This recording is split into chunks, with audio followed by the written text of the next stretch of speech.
and good morning. I have the pleasure of speaking to you today with my colleague Alan Moss on caring for the patient with multiple comorbidities. This is something each and every one of us deals with in our practice every day. We do have the following disclosures. And so I'd like to start with a case of someone whom I've seen in my practice. This is a 62-year-old woman. And she's had a history of ileocolonic inflammatory Crohn's disease, and she's also had a history of perianal involvement in the past. And she's currently on a thiopurine. She has appropriate metabolites, and she's had prior courses of steroids 1 to 2 times annually. So of course, when I'm meeting her for the first time, I'm thinking, I need to escalate therapy. But I have to take into consideration her underlying medical problems.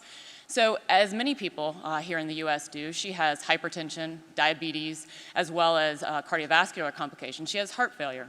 She also had a history of a melanoma that had been diagnosed 2 years prior.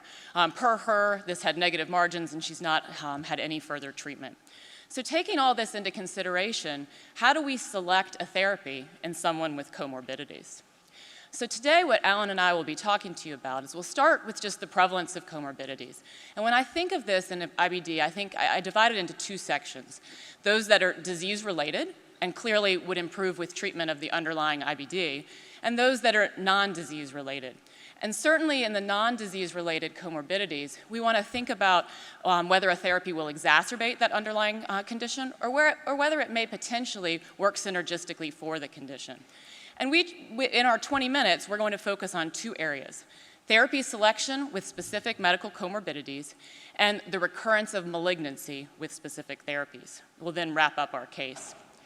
So when we look at comorbidities in inflammatory bowel disease, this was a nice cross-sectional study using the Swiss cohort, administrative claims data. And they identified the prevalence of 21 common chronic conditions in IBD and non-IBD populations.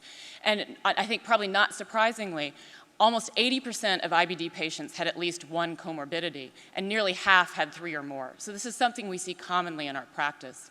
Each increase in comorbidity led to significantly increased healthcare costs. So when you look at the largest differences in comorbidities in IBD as compared to non-IBD populations, rheumatologic conditions, acid-related disorders, bone diseases, migraine, cancer, and iron deficiency anemia show the largest difference. But when you look at the most frequent comorbidities seen among IBD patients, cardiovascular diseases tops the list, just as it does in the general population.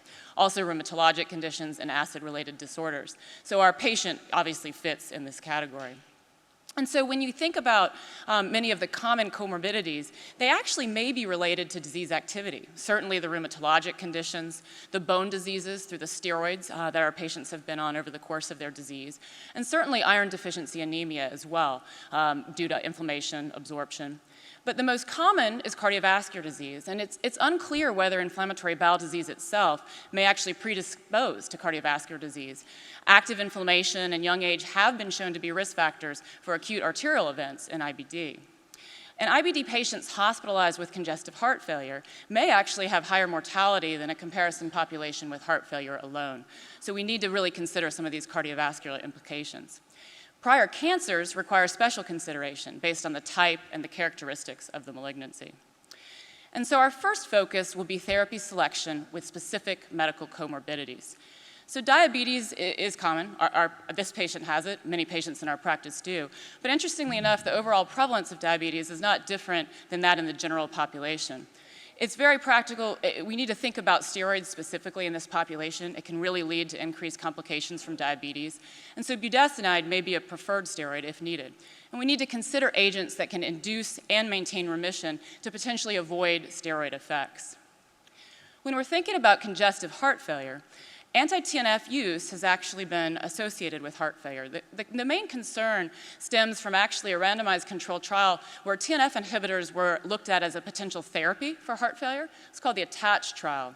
And in this trial, use in class 3 or class 4 heart failure, comparing infliximab versus placebo, infliximab had a 16% mortality rate, and placebo had an 8% mortality rate.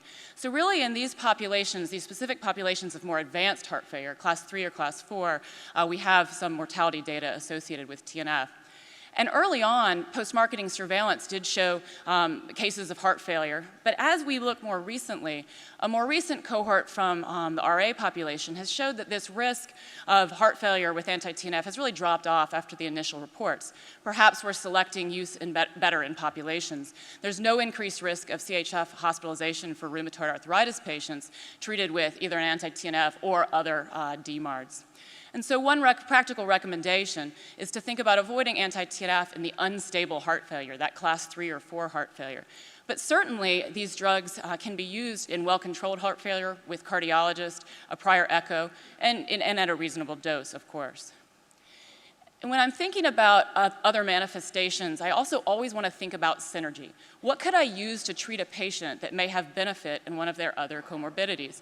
Rheumatologic conditions certainly come to mind. Obviously, ankylosing spondylitis in IBD patients in the Swiss cohort had a very good response to anti-TNF, 60%. Certainly with rheumatoid arthritis, methotrexate use is first line. And so I often will use methotrexate synergistically with other agents that will have excellent bone effects. Alternatives and additions include sulfasalazine, excellent joint effects, as well as anti-TNF, and obviously the new JAK inhibitors as well. Psoriatic arthritis, including both the peripheral and central type.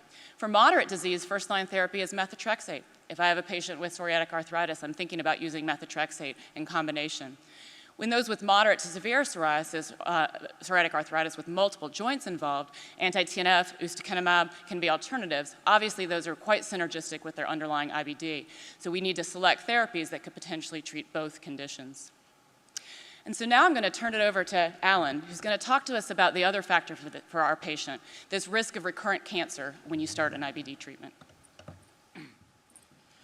Thank you very much, Millie. That was a great start. Just a quick show of hands. How many of you have had a patient diagnosed with a cancer while on a biologic? So that's a lot of people in the room who now have a patient population where the question is, what do I do next, right? How am I going to address this in terms of the known risks with our current therapies? So what I'm going to do in the next 10 minutes or so is just walk you through initially on a drug or class-by-class basis some of the associations with cancer risk, and particularly the risk of recurrence of cancers in patients who have had a cancer when they then have to go on a different agent. So if we focus on the oldest kid on the block, so to speak, the thiopurines, it's been pretty well established that there is a greater risk of lymphoma with this class of drug.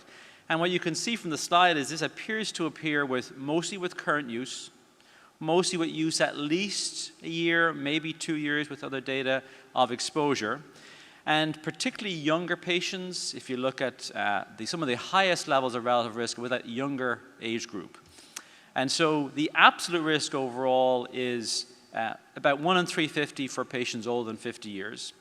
And so when we think about the two extremes there, we're really thinking about our younger patient populations and our older patient populations. And I don't know what our panel consider older. Is it greater than 50?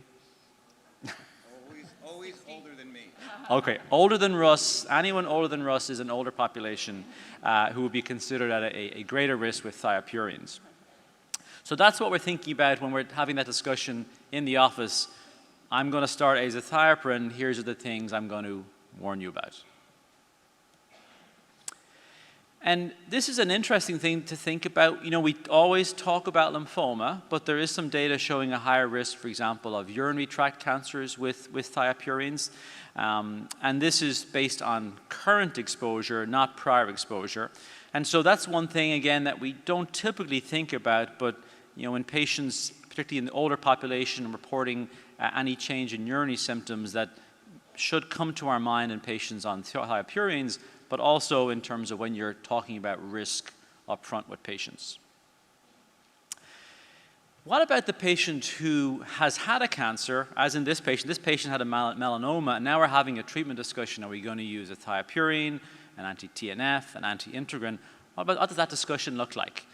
And the data overall again, it's small, looking at the risk of recurrence cancers in patients exposed to thiopurines, is that the overall risk of recurrent cancer is really similar whether you've been thiopurine exposed or non-thiopurine exposed. You can see in the graph, as you get into the older age group, that does seem to separate out a bit, so maybe as you get older, the risk of recurrence is somewhat higher.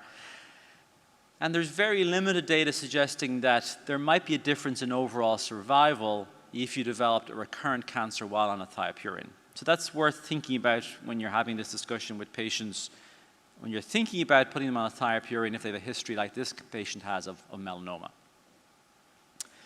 Now, thankfully, if you look at solid organ tumors over the last 20 years or so of our, what we call the biologic era, we really haven't seen any change in the overall development of cancers in our patient populations. In fact, you could argue we've seen a reduction in intestinal cancers because we're maybe better off at getting mucosal healing and disease control.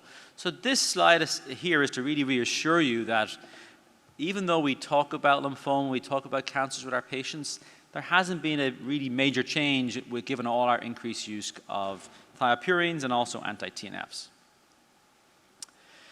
One thing we do always mention with our patients is melanoma, and that's the one, certainly for the anti-TNFs, that we always have a discussion about. You need to warn patients about there is a higher risk of melanoma in patients on anti-TNFs, and so, sunscreen, annual skin checks, sun avoidance are all very, very important for this population. And this risk is particularly there with anti-TNFs. It does not appear to be there with 5-ASA, does not appear to be there overall with thiopurines. So very important to talk about the sun exposure. What about if you've had a cancer and then you're going on anti-TNF? And so there's very limited data. This small study in 79 patients showed that the risk of cancer recurrence in patients who were then treated with anti-TNFs was about similar to the overall expected rate of cancer recurrence per se. And you can see here in this other pooled study from, I think this is a study from MGH, was that the overall rates of cancer recurrence in patients who were not treated with anti-TNFs or were treated with anti-TNFs was in the same range. So somewhat reassurance that potentially you can use these agents. Again, this depends on the history of their prior cancer. Breast cancer, if we look at some specific cancers, breast cancer, no increased risk recurrence of breast cancer with anti-TNFs or methotrexate. Some limited data with thiopurines, and we're looking at very, very, very small numbers the smaller we go here. Same with melanoma, really no data on recurrence, and this is really something where you need to get your oncologist involved and have the discussion with them where they feel the patient is in terms of their risk of recurrence, what you feel the risk is in terms of the drug you're using, and then come to a consensus, because there's not a lot of studies here to really guide you from an evidence-based point of view. Now, we have a bunch of new drugs in the pipeline. Some we're using already, some we're using off-label, some we're using on-label.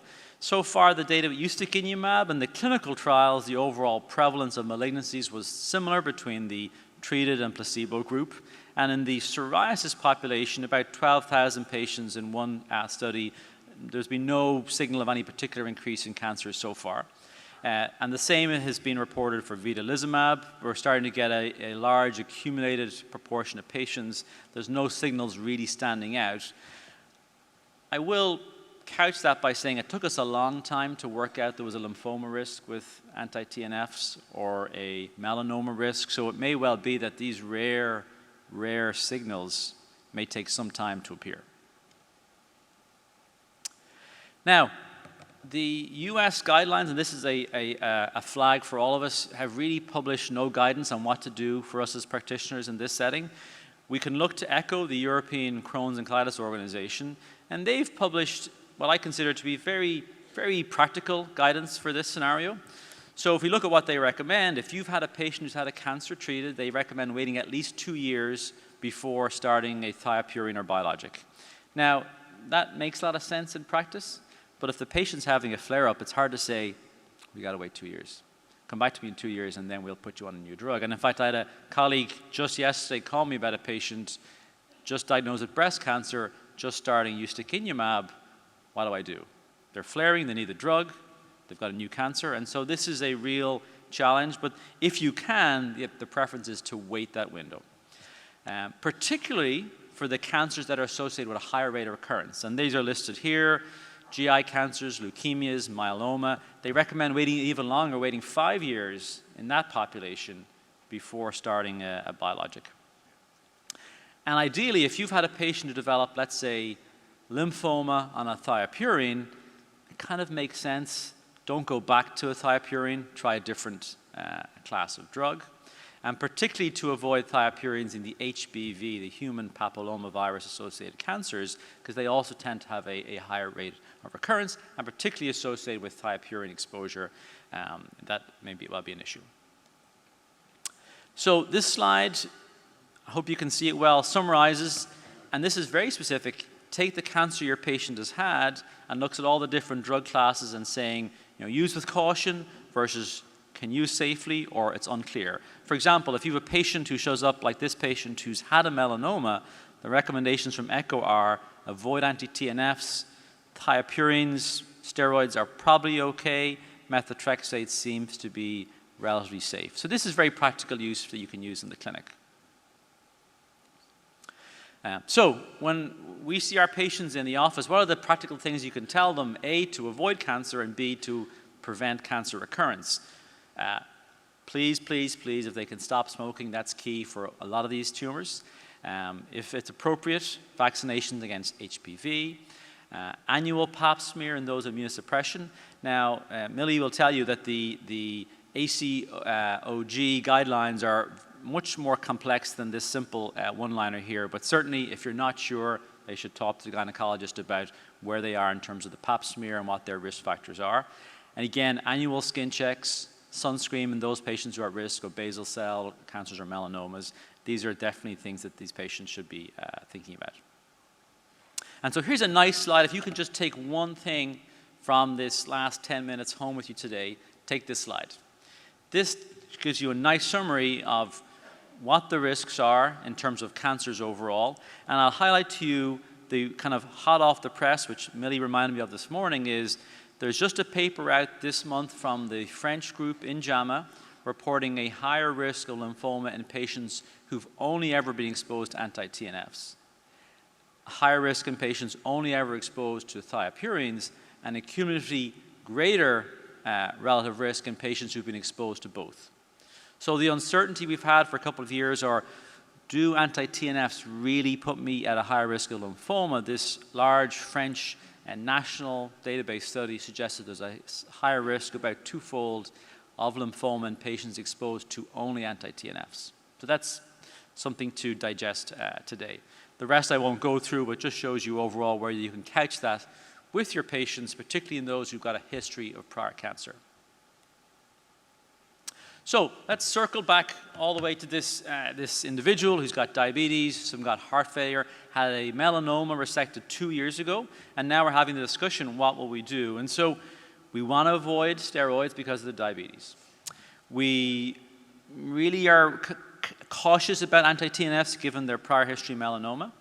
We're also cautious of anti-TNFs given their history of congestive heart failure. And so what we decided to do, or what Millie decided to do with this patient, is budesonide as induction, low systemic exposure, vedolizumab for during that maintenance phase to try and maintain remission, targeted involvement, avoiding systemic immunosuppression, and then the goal is eventually to taper off the thiopurine, assuming we get them into remission. Patient's happy, the doctor's happy, we're all happy. Thank you.